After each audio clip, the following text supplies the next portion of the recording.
रहेगी गांव सरकार, नहीं रहेंगे गांव गुलाम, बनकर रहेगी गांव सरकार, नहीं रहेंगे गांव गुलाम। बनकर रहेगी गांव सरकार। राष्ट्रीय अध्यक्ष चंद्रभूषण पांडे जिंदाबाद, जिंदाबाद, जिंदाबाद। राष्ट्रीय पार्टी जिंदाबाद, जिंदाबाद, जिंदाबाद। बहुत बढ़िया है। हाँ, तो ये सबको भेजा जाए, कोई चिंता मत करिए। चलिए अपना नंबर है ये, चलिए सर। है ना? तो दाहिने हाथ से पानी तो नहीं भरा है, पानी तो दाहिने हाथ से। हाँ, चलिए राय साहब, देखिए सबसे बुजुर्ग आप ही हैं। शुरू करिए, रुकिए, थोड़ा थोड़ा दीजिए ना, पानी बह जाए। अरे ठीक, बस बस पानी थोड़े में गिर गया चावल ना, पानी तो गिर ही गया।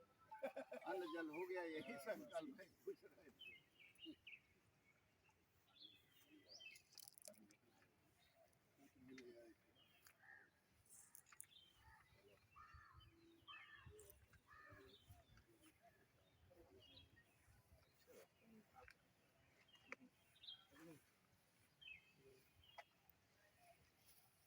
है कि नहीं? रहने वाले तो हम सीतापुर के हैं, लेकिन रहते 30 साल से नवल किशोर त्रिपाठी। शहर में जो आए सब देहाती से आए हैं। हाँ, तो कहाँ नहीं, देहाती है, देहाती से है ना, देहात से ही। सर सर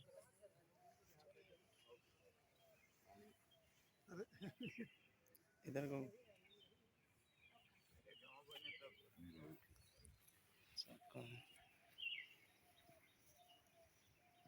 पहले गाँव,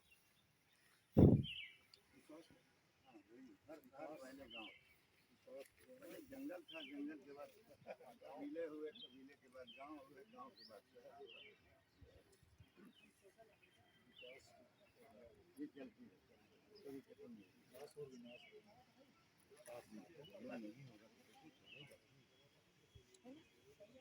हो। कोई बचा नहीं,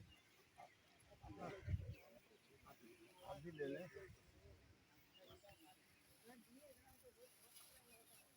एक हाथ से लोटा लिए रही जल, और क्या एक हाथ जल, एक हाथ है ना आपके, और क्या आप दोनों रखिए।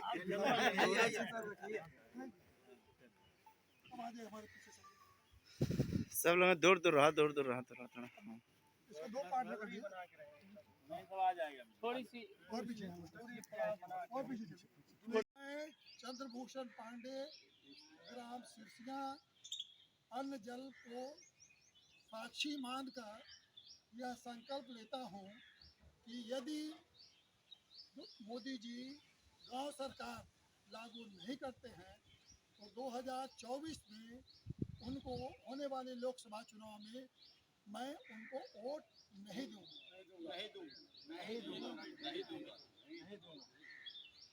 आप सब लोग फिर मेरे साथ दोहराएंगे, अपना अपना नाम ले। मैं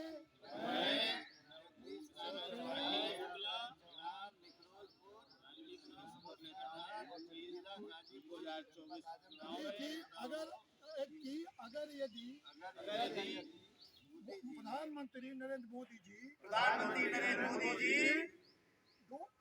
गांव की सरकार नहीं बनाते हैं,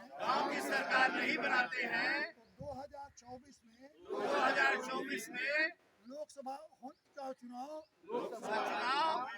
में हम उनको वोट नहीं दूंगा। तीन बार कहिए, नहीं दूंगा, नहीं दूंगा। भारत माता की जय, भारत माता की जय। और नैतिक पार्टी दोनों के पदाधिकारियों कार्यकर्ताओं के बीच में आज हम गांव सरकार के बारे में चर्चा कर रहे हैं। आपको गांव सरकार के बारे में आप जानते हैं कि लगातार पिछले करीब 76 एपिसोड में यूट्यूब पर मैंने बताया है कि गांव सरकार क्या है, और यूट्यूब का जो लिंक है वो अभी आपको दे दिया जाएगा। जिन लोगों ने उसको सब्सक्राइब नहीं किया उसको सब्सक्राइब कर लेंगे और गांव सरकार के बारे में विस्तृत जानकारी कर लेंगे।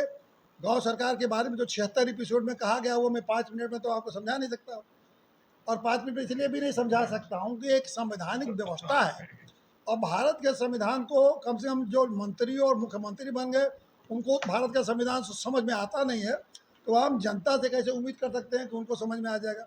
तो इसीलिए भारत के संविधान को बार बार जब उसमें आप सुनेंगे कि भारत के संविधान का क्या मंशा है, तो आपको उसमें धीरे धीरे समझ में आ जाएगा कि गांव सरकार क्या है। फिर भी संक्षिप्त में 2 लाइन आपको बता दूं कि जैसे केंद्र सरकार है, संविधान ने दिया अधिकार केंद्र सरकार को, और उन्होंने 99 विभाग दिया है संविधान में कि 99 विभागों की जो व्यवस्था है वो 99 विभागों की वो गांव सरकार 99 विभाग की व्यवस्था को केंद्र सरकार ने दिया। उसी तरह से 66 विभाग हैं जो कि दिया गया है राज्य सरकार को। उसी तरह से संविधान में 29 विभाग की व्यवस्था अधिकार जो दिया गया है वो दिया गया है गांव पंचायत को, जिसको कि हम गांव सरकार कहते हैं। तो जैसे 99 विभाग की केंद्र सरकार व्यवस्था चलाती है, 67 विभाग की राज्य सरकार व्यवस्था चलाती है, उसी तरह से 29 विभाग को संविधान ने कहा है कि गांव के लोग इस व्यवस्था को चलाएंगे और ये व्यवस्था चलाएंगे। अब ये व्यवस्था चलाना है किसको? गांव पंचायत को, जिसको कि हम कहते हैं। अब ये इसके लिए संविधान में वित्तीय व्यवस्था भी कर दी गई है।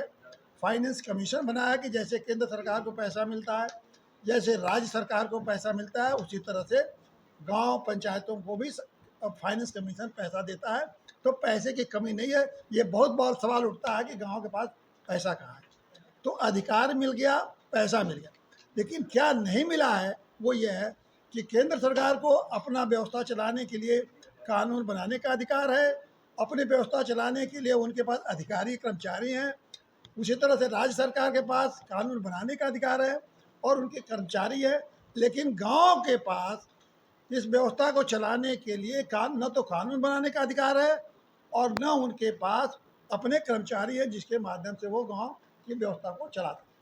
तो इसका परिणाम ये होता है कि जो राज्य सरकार ने सब दोनों अधिकार अपने पास रखा है, गाँव के बारे में कानून बनाने का अधिकार राज्य सरकार ने ले रखा है और कर्मचारी भी राज्य सरकार के। तो जो कर्मचारी है और कानून बनाने का अधिकार, ये दोनों तो राज्य सरकार के पास है। तो गांव क्या हुए? उनके गुलाम हुए। तो विभाग जो वो कहेंगे, जैसा गांव के लिए कानून बनाएंगे, वैसा ही व्यवस्था आप देखेंगे कि वो चलेगी गांव में। तो ये जब गांव वाले इसको वही करेंगे जो राज्य सरकार उनको निर्देशित करेगी।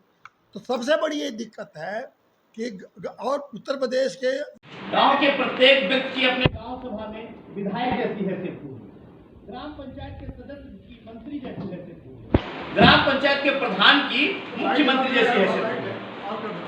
संविधान के अनुसूची 11 में ग्राम पंचायत के अधीन जो 29 विभाग दिए गए हैं, उनमें प्रत्येक विभाग के लिए 5 ग्राम रक्षक नियुक्त किए जाएंगे, जिसमें अगड़े पिछड़े, अनुसूचित जात, अनुसूचित जनजात व महिला शामिल होंगे। इस प्रकार 150 से 200 लोगों को गांव में रोजगार मिलेगा। जिन 29 विभागों का कार्य गांव सरकार देखेगी, उससे जुड़े दर्जनों कार्य करेगी। उदाहरण के लिए प्रत्येक विभाग का एक एक कार्य आपके समझने के लिए नीचे दिया जा रहा है। जैसे कृषि और कृषि का विस्तार करना है तो गांव में ही गांव की फसल को सरकारी मूल्य पर खरीदा जाएगा। भूमि विकास, जमीन का बंटवारा, मेड़ चक आदि का विवाद गांव में सुलझाया जाएगा। पशुपालन, पशुओं के रख रखाव के लिए गांव में ही बड़े बड़े आधुनिक पशु बाड़े बनेंगे, जहां गांव के लोग अपने पशु रख सकेंगे। लघु सिंचाई, प्रत्येक खेत तक सिंचाई की सुविधा पहुंचाने के लिए पाइप के माध्यम से पानी पहुंचाया जाएगा। मत्स्य उद्योग, गांव के पोखरा तालाबों को ठेका पहले गांव वालों को दिया जाएगा। सामाजिक वानिकी स्थानों पर पेड़ लगाने के लिए प्रोत्साहन राशि दी जाएगी।